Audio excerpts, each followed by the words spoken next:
Hello, and welcome to the February edition of First Friday. Since my first day on this campus last September, I've been talking a lot about shared governance.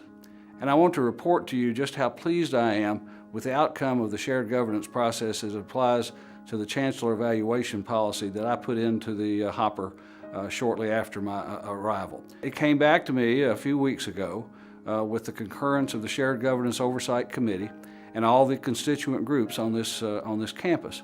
But the most positive thing about it is that what came back to me was a document that had been improved from the one that was originally submitted for consideration. The most significant improvements were in the area of greater specificity on the stakeholders and constituent groups that should be involved in the Chancellor's 360-degree evaluation. Shared governance accomplishes a lot of things. It has a communications function. But it also, in this case, resulted in good minds thoughtfully considering something and making improvements to it. And that's one of the real great values of shared governance. I've been talking a lot recently with people on the campus about campus climate. In fact, I mentioned it in the January 1st Friday. And we're not talking about weather.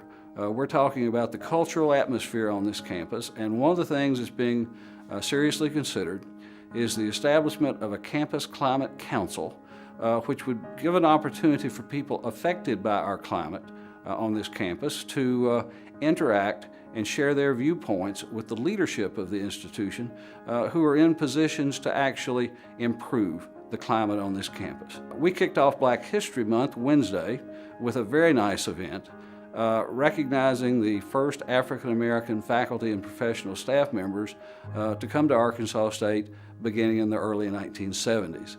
There were 4 families that lived down in the area beyond the Armory, the ROTC headquarters, where the new student housing units are being constructed. And they called this area the Circle. And it was a circle in a lot of respects because they bonded together, they supported each other, and it's really a wonderful part of Arkansas State's history. So Wednesday, we honored the families of Calvin and Earlene Smith, Herman and Maxine Strickland, Wilbert and Herschel Gaines, and Mosi and Velmer Richmond. Each of those 4 buildings down there will bear the names of these families, and it was a great way, as I said at the time, to kick off Black History Month on this campus by recognizing this very significant part of the history of this institution. There's a lot of interest and some concern with pending legislation in Little Rock. In my view, perhaps the most significant is the legislation that will create performance-based funding for higher education in the state of Arkansas. This is going to have some real implications for the way we conduct business at Arkansas State University, particularly on the academic side of the house.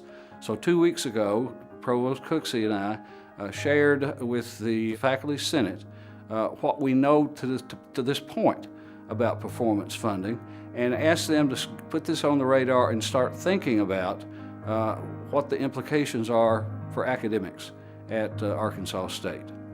System President Welch has begun the process that will lead to the identification of a new chancellor for this institution. I'm committed to doing all that I can to assist in preparing this campus for the transition to new leadership. Until next time, when you see me out and about on the campus, don't be bashful, come up and talk to me. And remember that you can always reach me by email at chancellor@astate.edu. And wolves up.